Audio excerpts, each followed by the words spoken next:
Vodka martini. Shaken, not stirred. Hello ladies, beauty squad. Welcome back to my channel of all things life, love, and beauty. Thank you for joining me on this episode 2 of Martini Monday. This is a destination where we can talk about love and relationships. We've all had them. We've all been through the ups and downs of them, and as I said in my last video, running into, an ex-boyfriend and all the thoughts and emotions that conjured up, and which is, what brought me to Martini Monday. So thank you all for your comments, your feedback. All that has been absolutely great. So we'll kind of piggyback a little off that last or my first video, and this one is interesting. So I am born and raised in Los Angeles, Inglewood to be specific, and dating in LA is very different. And after that breakup, I was 30 going into 1999 or the 2000s, 30 and single, and I had a lot of dates, and I could probably write a book on all the dates that I had. And so I'm going to tell you, where my head was after that breakup, and how I was approaching dating in LA, because LA is just a different place. And if you're born and raised here, you know what I'm talking about. It's just different. Everything ain't all palm trees and blonde bitches, as Ice Cube says. So before I get started, don't forget to subscribe to my channel. Give me a thumbs up, thumbs down. Hit the bell so you know when my videos have been uploaded. Not just Martini Monday, but I also upload on Wednesday and Sundays as well too. So we're going to get into dating after heartbreak and dating in LA. And they're kind of intertwined. They're kind of the same. Just different. So we're gonna put some makeup on and we're gonna chit chat, ladies. So grab your martinis and let's get started. Okay, so let's get into this dating after breakup, dating in LA. It's just very different. And I tell you, after that breakup, after any breakup, I normally am not one to just jump into relationships right away. And to me, it's just a time to grab my towel here. It's a time to reflect, prioritize, really just kind of figure out next steps. And I wasn't ready mentally or physically to jump into anybody's relationship. I honestly, I was not. But I will tell you what it made me realize, because I know that boyfriend probably thought that I would never leave him. He thought that I loved him that much that I would continue to put up with his shit and never leave. And so I knew I could survive without him. I knew that physically and mentally. I knew I could survive. But, when I woke up and said I was done with him, and I meant that. I told y'all I changed my number, got a new job and all that. And I knew I would be okay. And whether or not he cared, if I did or didn't really matter to me at all, because he got comfortable with treating me the way that he did, as I was, because I kept taking him back, even after, I caught that fool, on more than one occasion of cheating. So I told myself I would never get that comfortable again, and the moment I saw bullshit, I would walk away. And I didn't need that and didn't want that. I didn't want to go into my 30s with that baggage, and I refused to start that decade off in my 30s with that baggage. And I had to show myself and him I was going to be okay. And that's exactly, you know, what I did. So I put him and that relationship, you know, behind me. And you know, I almost remember when we broke up. It was definitely, I'm going to say, probably the year 2000, because I turned 30 in 1999. So I didn't date right away. I didn't. And I just kind of, you know, like I said, I'd started a new job and I was commuting from Los Angeles, or Hawthorne, it's a suburb of LA, to Woodland Hills. So I had started this new job and that kept my focus, really. It would definitely keep my focus.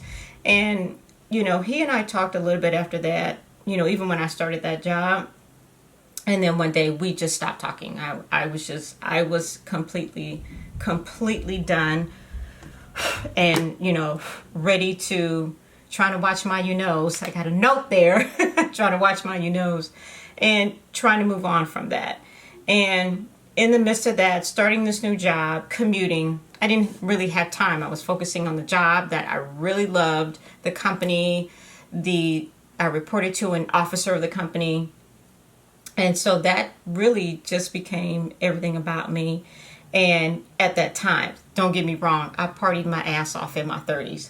And I tell you, I did a lot of partying after that, because like I said, I still love to party. He did too. He loved to drink, as I do too. It was just a match made in heaven until it wasn't. And I start that new job, and then I buy a house. And I'm still kind of talking to him a little bit, you know, even, you know, buying this house, you know, still talking to him. And he asked me where I lived, and I was hesitant to tell him, but I told him. And he told me he just drove by one day, I wasn't home, and he was proud of me, and he was happy for me, and, you know, all that kind of stuff. And I tell you, it went in one ear and out the other, because I was so done and over him that didn't even matter to me. So I buy my house, let the dating begin. And here's the thing about dating. This color is really pretty. I'm just going with probably just this one color today, because I just don't feel like doing a whole lot of color right now. Dating in LA is different, and I don't think there's anyone who's here who would tell you otherwise, because in here's what you deal with. Everyone is an actor. Everyone is a rapper, a producer. Someone is something Hollywood. It just is what that is. And once you figure out that everyone here is not a producer or a rapper, or they live at home with their mamas, or they got like 10 roommates, and you're kind of like, for real? I mean, we're grown here. We're in our 30s, but, you know, this is what you deal with when you date in LA. All of these. And I say that to say, I dated a guy who told me he was a producer. This guy was a cutie pie. He was tall, he was cute. I don't remember his name. And he told me he was a producer. It was something in the 2000s, some company. It wasn't Death Row. I don't recall. It might have been Ruthless, or I don't remember. But and he was cute. And, you know, at first I was just kind of like, I don't know. But then, you know, in LA, you know, we've all, myself included, tried to be an actress or an actor at some point. So, you know, you know the Hollywood scene. You know what it's all about, and either you're going to survive in it or you're just going to party in it. I chose to party in it.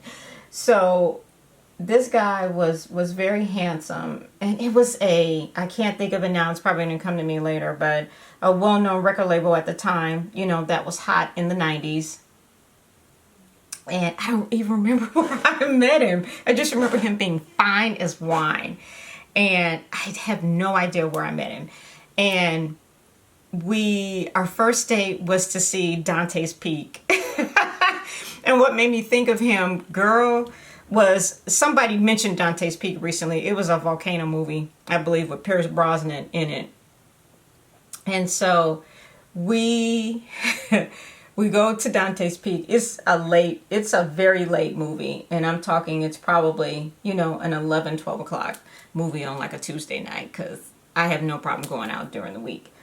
Even though I had to get up at 7 a.m. to go to work, because I commuted to work and had to be at work at 7. We go to the movies. I keep wanting to call him Rico, but I don't think his name was Rico. And just as cute, oh my God, as he wanted to be. We go to the movies, he falls asleep. And so I was in my house at the time and I'm going, is this guy really, a record producer? I mean, you just don't know. You just don't know. We hung out a lot, and he lived in Oakland, so I remember that. So, you kind of, Oakland, okay, it's definitely possible, but, I wasn't stupid. So, of course, my uncle was in the music industry, so I asked him about it. Actually, I think his name was Chuck or Charles, something like that. So I'd asked him about him, and he was like, I never heard of him, and blah, blah, blah, because it was such, a well-known label. And he was like, I never heard of him, and, I just don't think, he is what he is. So we go out, he comes to LA, and he stays at, I want to say, the Embassy Suites by LAX. So we go there, and, I meet him there on a couple occasions, and we really, all we did, this is a guy who never took advantage of me. We never got physical. We literally just hung out all the time. And I remember going to the Embassy Suites once to visit him because he was in town. And I tell you, he was like probably almost living there, the times, he was in town. And, I asked him, if he knew, my uncle and the friend who told me about him. And he was like, no, it's going to come to me later. And I tell you, so we went out for just a couple months, I'm going to say. So this is the first guy I'm dating after, or just going out with after a breakup. And did I tell him that I just broke up with someone? Yes, absolutely. And because he had asked me, he was like, why is a pretty girl like you single? So I told him. And, he wasn't really, tripping or, anything like that. Said we just had a good time. And it seems as though just we hung out as much as we did. One day we just stopped talking, and we hung out for months on end at a time. We hung out, and one day it's like he just stopped calling, what we call ghosting now. And I think his name was Chuck. And I'm not going to say I was hurt, but girl, I was just kind of like, men. My uncle and his friend, who are both in the music industry, have never heard of this guy. He was cute. He was very cute. He was tall. He was about my complexion, just fine. Kind of like Shamar Moore kind of fine. Just a good, like Christopher Williams back in the day kind of fine. Like that. And he just stopped calling, one day. And that really kind of introduced me to the world of dating in LA. And I knew then, I'm kind of like, I don't think every guy is this way. I really don't. But, you got to watch out for, the guys who say they're, producers or actors and things like that. And which leads me to my next date. This guy was a doctor who told me he made house calls. Now this cat, I told you, I'm in my 30s. And he tells me he's a doctor. I don't remember what kind of doctor he was. He was cute too. And he makes house calls. What doctor makes house calls in 2000? And you're just kind of like, what? And he was another cutie. I don't remember where I met him, either. And I was just going, who is a doctor that makes house calls, in LA? Who does that? I went with it. So he comes over one day. He calls me, and I'm in my house in Inglewood. So he calls me, and he's like, hey, he was a vegetarian. Let me add that before I even, debated or contemplating becoming a vegetarian. He was a vegetarian, and I wasn't at the time. So he calls and was like, oh, I was in the neighborhood seeing a patient, and, want to come by because I lived wherever this patient lived. So I'm going, okay. So he comes by, and he's got like a medical bag and the whole thing. And I'm going, oh, he's really just going to play this up. A doctor that makes house calls in the 2000s, or just period. It's just the 1950s, let's just say. So he comes over and he was like, you want to go grab, some dinner? Sure, absolutely, because it's about dinner time.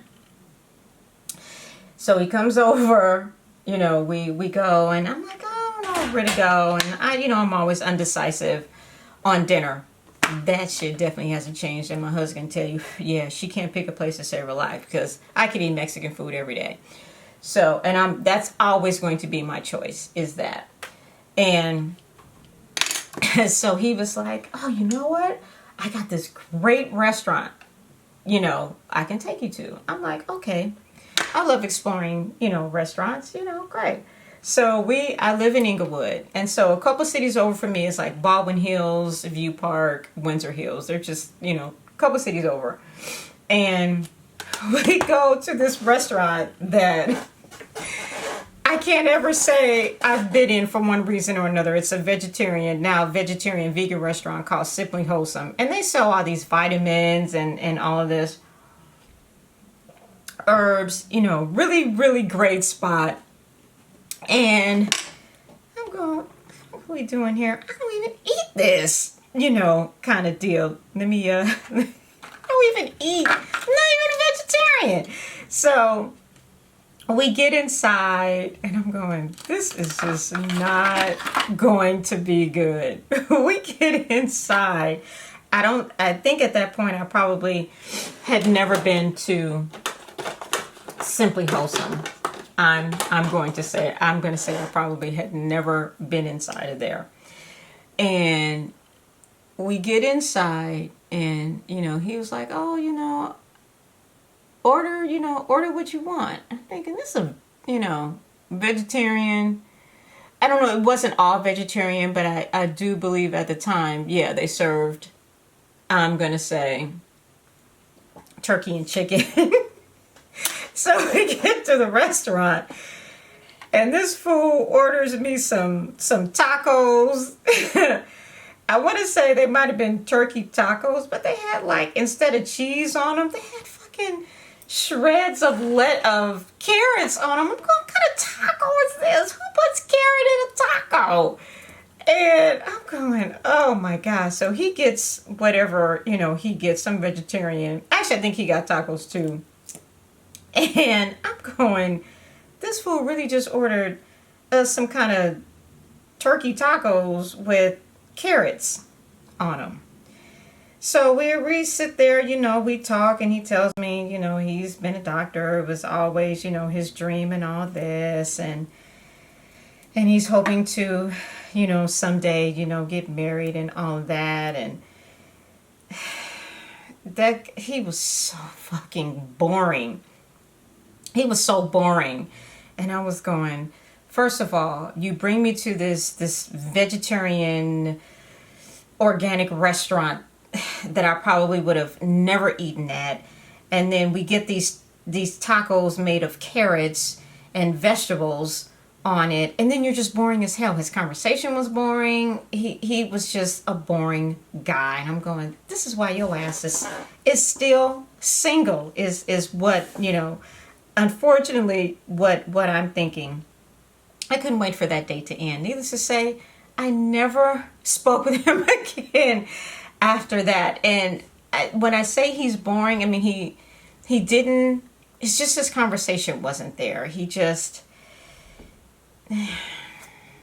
yeah, he was a no. He was definitely a no. So I dated a record producer and a doctor who made house calls. And that was the taste of the single life and dating in LA. And that was just the tip of the iceberg, because I would date for a long time until I met a couple of good gems in there. But that's how my dating life started, was with those two. So to wrap up this story, and as I said earlier, this will really be just the beginning of dating for a number of years in LA. I break up with someone, and as I said, in LA, everyone's an actor. They are a record producer. They are something Hollywood, some sort of musician, background singer. Everyone is an agent, you know, is something, producer, whatever. My first date after breaking up was with a record producer. And the second one was a doctor that made house calls in the 2000s. And they both made for comedic relief, and there would be more to come.